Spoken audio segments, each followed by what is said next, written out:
अच्छा जी, आज हम लोग बात करेंगे अभी रीटेस्ट ट्रेडिंग स्ट्रेटेजी की, मतलब कि ब्रेकआउट हुआ फिर एंटर किधर होना है भाई, किस तरीके से एंट्री करनी है, रीटेस्ट क्या होता है।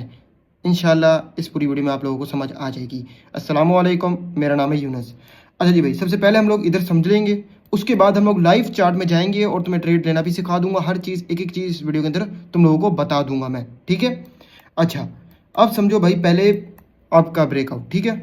अब किस तरीके से बिल्कुल समझो, ये रेजिस्टेंस एरिया क्या है, ये आप इसको डिमांड ले लो या रेजिस्टेंस ले लो या किसी चार्ट पैटर्न का पैटर्न ले लो, जो लेना ले लो, कोई मसले की बात नहीं है। बस इसको अभी समझ लो कि ब्रेकआउट होगा तो करना किस तरीके से है, मतलब कि तुम लोग क्या कर सकते हो उसके अंदर। अच्छा जी, सबसे पहले समझो भाई, ये ब्रेकआउट हो गया यहाँ से, ठीक है। मार्केट रेजिस्टेंस के पास गई और फट गई, जिस तरह यहाँ पर एरो में देख सकते हो। जैसे ही फटी मार्केट, तुम लोगों ने फौरन इस पर बैठ नहीं जाना। बैठोगे, हाँ, अमूमन तो मान लो आप इसको अगर बैठ जाते हो तो ये हाई रिस्क हो जाता है, ठीक है। ऐसा नहीं कि बैठ नहीं सकते, तो सीधी सी बात है। तो फिर आप लोग अब बैठोगे कब, मतलब कि ट्रेड में अगर बैठना होगा तो कब बैठोगे। देखो, जब मार्केट, एक और तरीका होता है, लोग क्या कहते हैं, जैसे रिटेस्ट किया वो उस पर बैठ जाएंगे, मतलब जैसे नीचे आई मार्केट आपने उस पर बैठ गए। जैसे ये अभी इधर हुआ है, रिटेस्ट आया, ये रिटेस्ट रेजिस्टेंस के ऊपर आपने फौरन यहाँ से अपनी एंट्री लगा दी और स्टॉप लॉस नीचे लगाकर बैठ गए। ऐसा ही होता है, फिर पटाख करके नीचे लगेगा, स्टॉप लॉस हिट हो जाएगा। समझ आएगी, दोनों तरीके तुम्हें बता दिए हैं। लेकिन जब कुछ लोग जो इधर बैठे होंगे और जो लोग रिटेस्ट में बैठे होंगे, वो दोनों ही ट्रैप हो जाएंगे जैसे उनका स्टॉप लॉस हंट होगा। इसकी मुझे मतलब साइकोलॉजी भी होती है, हर चीज़ होती है, लेकिन अभी आप लोग ये चीज़ समझोगे तो इंशाल्लाह साथ साथ मैं आपको समझा भी दूंगा। अच्छा, इसको दफ़ा रिमूव करता हूँ। अब रिटेस्ट तो हो गया, तो अब कब बैठना है यूनुस भाई, ये तो बता दो। देखो, जैसी दोबारा से मार्केट ऊपर जाएगी, जिधर से रिटेस्ट किया था इस लेवल के ऊपर आएगी मार्केट, इस लेवल से ऊपर आएगी मार्केट, आपने तब अपनी एंट्रीज लगाना शुरू करनी है। समझ आई, ये बाय की एंट्रीज होगी, सप्लाई डिमांड जितने भी सब कुछ होगा ना, मतलब ऊपर की रेजिस्टेंस के लेवल्स होंगे, सब में काम है, चार्ट पैटर्न्स हो गए जितने भी हो गए।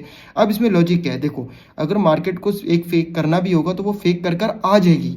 जैसे ऊपर आएगी उस लेवल तो तुम लोगों को पता लग जाएगा मार्केट का ऊपर जाने के चांसेस बढ़ गए। देखो, एक प्रोबेबिलिटी नाम की चीज़ होती है, 100% कोई चीज़ नहीं होती, आईसीटी भी नहीं होती, एसएमसी भी नहीं होती। मैं सब कुछ कर लूँगा, सब कुछ बता भी रहा हूँ, ठीक है। अच्छा, साथ साथ बता दूँ कि मैं ये कोर्सेज बना रहा हूँ, थोड़ा सा लोड हो जाए। प्लेलिस्ट, कुछ लोग कहते हैं भाई प्लेलिस्ट बनाओ यूनुस भाई, ये मैंने प्लेलिस्ट बना दी, एडवांस एसएमसी और आईसीटी की प्राइस एक्शन की पूरी ए टू जी बता रहा हूँ। अगर तुम लोगों ने सप्लाई और डिमांड नहीं सीखा तो उसमें ये चीज़ बहुत काम आने वाली है, ठीक है। और भी तरीके होते हैं फेक आउट ब्रेकआउट को पहचानने के, मैं सब समझा दूंगा। और ये इंडिकेटर्स अगर बिल्कुल ही नहीं हो, कुछ नहीं पता, तो फिर इंडिकेटर्स वाला सेक्शन देखना, बिगिनर्स गाइड टेक्निकल एनालिसिस वाला। तब ये वीडियो ना देखो तो फायदा नहीं है, वरना यार किचड़ मिचड़ बन जाएगा, ठीक है। अच्छा जी भाई, समझ आ गई इस चीज़ की, तो इस तरीके से एंटर होना है। अब हम बात करते हैं स्पोर्ट लेवल की भाई। स्पोर्ट लेवल में अगर एकदम से मार्केट नीचे करती है एंटर, तो इसमें भी याद रखना तुमने ट्रेड नहीं लेनी।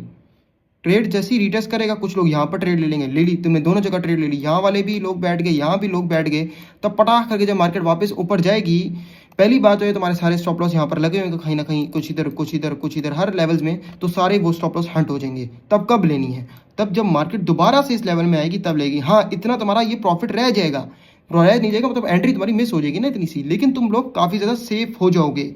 समझ आई साइकोलॉजी की, इसमें चीज़ें समझ आ गई हैं, यहाँ तक क्लियर है सबको। इंशाल्लाह मुझे उम्मीद है कि तुम लोगों को अब ब्रेकआउट की समझ आ गई होगी। काफ़ी लोग कह भी रहते हैं ब्रेकआउट पे बनाओ ट्रेड। अच्छा, अब मैं एक लाइव मार्केट के अंदर तुम्हें करके दिखा रहा हूँ। 1 मिनट का चार्ट खोलना है। और एक और बात, जिसको मल्टी टाइम फ्रेम्स की एंट्री नहीं आती वो समझ नहीं पाएगा। सॉरी यार, गलत जगह क्लिक हो गया, मैं 1 मिनट खोलता हूँ। 87,142 में अगर जाते हैं, 87,142, सॉरी 87, यहाँ पर इस लेवल पर, यहाँ पर भी आ जाओ तो कोई बात नहीं है, 142 ही बनता है यार, ये देखो, ठीक है। अच्छा, इधर मैं एक लगा रहा हूँ, जब यहाँ पर आप देखोगे ये एक रेजिस्टेंस एरिया था, ठीक है। अब यहाँ पर मैं इसको रेजिस्टेंस कर देता हूँ कि मैं जो ये मैंने बताया कि तुम लोगों को, मैंने ये जो ट्रेडिंग अकाउंट इसमें बनाया है ना, ये सिर्फ मैंने जो यूट्यूब की वीडियोस होती हैं उस पर शूट करता हूँ।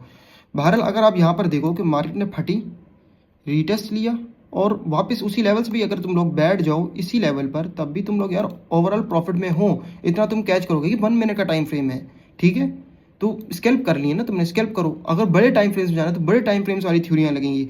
ये देखो, यहाँ पर एक पैटर्न बनता है 1 मिनट के टाइम फ्रेम में, देख रहे हो, लेकिन ये फेल हो जाता है बिल्कुल तरीके से। क्यों? उन्होंने रिटेस्ट में बैठे होंगे, जो रिटेस्ट में बैठे हैं वो घुस गए हैं तुम्हारे सामने। अभी लाइव मार्केट है ना, कोई बंदा ये कहे ना कि भाई प्राइस एक्शन काम नहीं करता, करते सब काम है भाई। जिसमें प्रैक्टिस होगी वो बंदा उस पर करना शुरू कर देगा, तो सीधी सी बात है। तुम लोग बस प्रैक्टिस नहीं करते, अभी मेरी वीडियो देखोगे, फिर जाकर नेक्स्ट वीडियो देखोगे, फिर इस तरह नेक्स्ट से नेक्स्ट करते जाओगे और तुम्हारा खिचड़ मचेगा और तुम्हारा लॉस होगा ही होगा, पक्का कन्फर्म 100%। अल्लाह वैसे सबको बचाए। दुआ मैं इसी की करता हूँ, ठीक है। अब देखो तुम्हारे सामने यहाँ से जब रीटेस्ट हो गया है, मान लो कि जब पैटर्न फट गया है तो रीटेस्ट में तो ट्रेड नहीं करनी ना। क्यों, मैंने क्या बोला, कन्फर्म में ट्रेड करनी है। कन्फर्म में तुम्हें ट्रेड मिलती है, तुम लोग प्रॉफिट में निकल जाओ यार, इतना प्रॉफिट बहुत है। अब ये प्रॉफिट कितना है पहले ये भी देख लेते हैं ना, पहले ये भी देख लेते हैं। अगर दोबारा यहाँ से हम बैठते जहाँ से फटी है मार्केट, ठीक है, यहाँ से ही फटी है इसी लेवल से, तब तुम्हें 0.41% का प्रॉफिट मिलता है। अगर ये लेवरेज 10x कर दोगे तो तुम्हारा ये तकरीबन मेरे ख्याल से 4% बनेगा प्रॉफिट, ऐसा ही है ना। तो जिसको आती है कैलकुलेशन समझ जाएगा इस चीज़ों को। लेकिन अगर आप बड़े टाइम फ्रेम में पिक्चर देखोगे जो 1 आवर की है, तो अब हो क्या रहा है 1 आवर में, तो ये मल्टी टाइम फ्रेम्स का होता है, इसको खेलने आता है। ये अभी ब्रेकआउट हुआ है, ठीक है, ब्रेकआउट हुआ है किसका, लेकिन अभी हमें नहीं पता क्योंकि हमें पिछले का टाइम फ्रेम्स नहीं देखा। क्या पता अभी कोई पिक्चर पहले से ही चल रही हो। तो टेक्निकल एनालिसिस का तरीका होता है बड़े टाइम फ्रेम से शुरू करके छोटे टाइम फ्रेम पर आना। ये बात है तो मैं मंजन फरोश नहीं बताने वाले, ये मेरी गारंटी है 110% की। अच्छा बता भी देंगे तो फिर बाकी चीज़ें नहीं बताएंगे वो, ठीक है। हर बंदा नहीं होता यार, हर बंदा अपने तरीके से काम कर रहा है, मैं सबको नहीं कहता, लेकिन समझो इस चीज़ों को। अब यहाँ से अगर मान लो कि मैंने मान लिया कि एक ब्रेकआउट हुआ है जो मुझे बड़े टाइम फ्रेम में दिख रहा है, तो मैं क्या जैसी ब्रेकआउट हो वैसे ही बैठूंगा इस पर, तो मार्केट नीचे आ रही है, मैं इंतजार करूंगा दोबारा मार्केट का ऊपर जाने के लिए। हाँ काफ़ी दफ़ा ये होगा कि मार्केट एकदम से फटी, एकदम से ऊपर गई, जैसे यहाँ पर अभी तुम्हें दिखा है जो मैंने इतना बड़ा ये फाड़ा है, तो तुम्हें नहीं मौका मिलेगा। हाँ तुम फिर रिस्क ले लो, क्योंकि जब 3 ट्रेड विन कर ली, चौथी ट्रेड में तुम रिस्क ले सकते हो, कोई मसले की बात नहीं है। वो तुम अपने प्रॉफिट का ही कुछ हिस्सा ही लगाओगे, इसे कहते हैं रिस्क मैनेजमेंट। जब रिस्क मैनेजमेंट ही नहीं आता होगा तो तुम्हारा बर्बादी होगी, सीधी सी बात है भाई।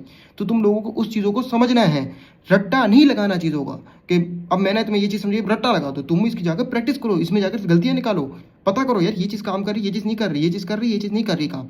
तुम जब प्रैक्टिस करोगे हद से ज़्यादा तो तुम्हें खुद समझ आने लग जाएगा। तुम एक ट्रेडिंग को मुश्किल चीज़ नहीं बनाओ, ये कोई मुश्किल यार देखो मुश्किल तो है, लेकिन एक बिला वजह मुश्किल बनाने की ज़रूरत नहीं है। जो चीज़ें हैं वो हैं, समझ आई इस चीज़ की। रीटेस्ट की ये मैंने अब लाइव मार्केट कर दी है। अब मान लो कि मैं अब तुम्हें यहाँ पर दिखाता हूँ, देखो ये देखो कितनी प्यारी, ये भी लाइव मार्केट है। ये इन्हीं विकतों में मैं वीडियो बना रहा था, मैंने क्या कहा था, resistance supply demand becomes a supply, ठीक है, ये मैंने लाइन बोली थी यार, लाइंस बोल देते हैं सीधी सी बात है, बहुत ज़्यादा होती हैं। तो ये फटी जब मार्केट तो नीचे गई, मैंने क्या कहा था, मैंने रीटेस्ट वाली तो कोई थ्योरी बताई ही नहीं थी, किसी को कोई बात बताई ही नहीं थी। तो मैंने क्या कहा था बाद में सप्लाई बन जाएगा, आसान वही तरीका हुआ, ब्रेकआउट हुआ, रीटेस्ट लिया, फिर अगर मैं यहाँ से भी एंट्री लगाता तो मेरी जान मेरा ये सारा प्रॉफिट है। ये मैंने अभी डाउन का बताया, आप लॉन्ग शॉट नहीं करो भाई फ्यूचर्स, आप स्पोर्ट में ये चीज़ें अप्लाई करो, पता होना चाहिए। अगर पता नहीं होगा तो तुम लोग तो क्रिप्टो बाय कर लोगे यहीं से ही, जब बाय कर लोगे तुम्हारा तो ये सारा लॉस में बैठोगे, एंट्रियाँ कहाँ से लोगे, तो तुम्हें एवरेज करनी पड़ेंगी यहाँ हर जगह। क्या फ़ायदा, तुमने एक ट्रेड मिस कर दी, 2 कर दी, 3 कर दी, 4 कर दी, तुम एवरेज में तुम्हारे पैसे सारे निकल जाएंगे। समझ आइए, ये जो अभी रीटेस्ट की ट्रेडिंग स्ट्रेटेजी, ये एक चीज़ मैंने तुम्हें समझाया है, ये बिल्कुल बच्चों वाली चीज़ें हैं जो मैंने तुम्हें अभी गाइड की हैं, ठीक है। अगर मुझे लगा रिस्पॉन्स अच्छा है इसमें रीटेस्ट वाली बात में, ब्रेकआउट वाली बात में, तो इंशाल्लाह मैं क्या होगा आने वाले वक्त में और भी बना दूंगा। देखो वही जो वीडियो में मैंने बनाया है, एक चीज़ सप्लाई एरिया जो डिमांड बनेगा वही आगे सप्लाई के तौर पर काम कर रहा है।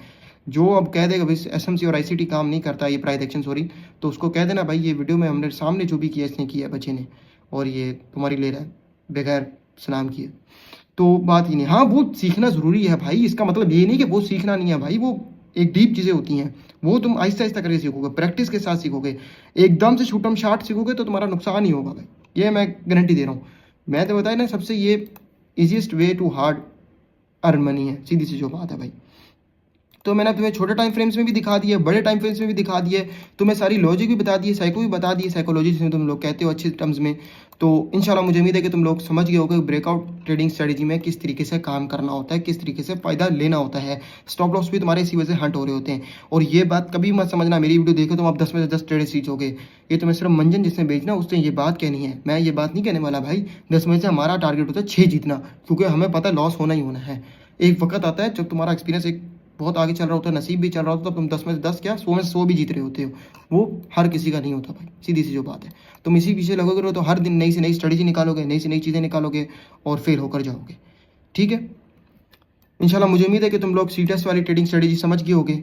अगर तुम्हें वीडियो पसंद आई है तो लाइक करना, बाकी सब काम तुम्हें पता ही है। और ये याद रखो कि अगर स्टेप बाय स्टेप देखोगे तो समझोगे, एक ही मेंटोर को पकड़ो तुम्हारा फायदा होगा, मुझे ना पकड़ना किसी और को पकड़ लेना भाई, कोई मसले की बात नहीं, लेकिन पकड़ो एक मेंटोर को और उसी को समझो, तो उसको समझ लोगे, उसकी चीज़ों को समझ लोगे, तब तुम लोग अर्निंग करना शुरू कर दोगे इस मार्केट से। और ये जो टेक्निकल एनालिसिस मैं सिखाता हूँ, ये पहले ही बता दूँ, ये सिर्फ इस मार्केट में नहीं, ये हर मार्केट में काम करता है, फॉरेक्स में, बाइनरी में, क्रिप्टो में, स्टॉक्स में, ठीक है, इस चीज़ से हमारा कमोडिटीज़ में, वो इसे फॉरेक्स के अंदर ही आता है।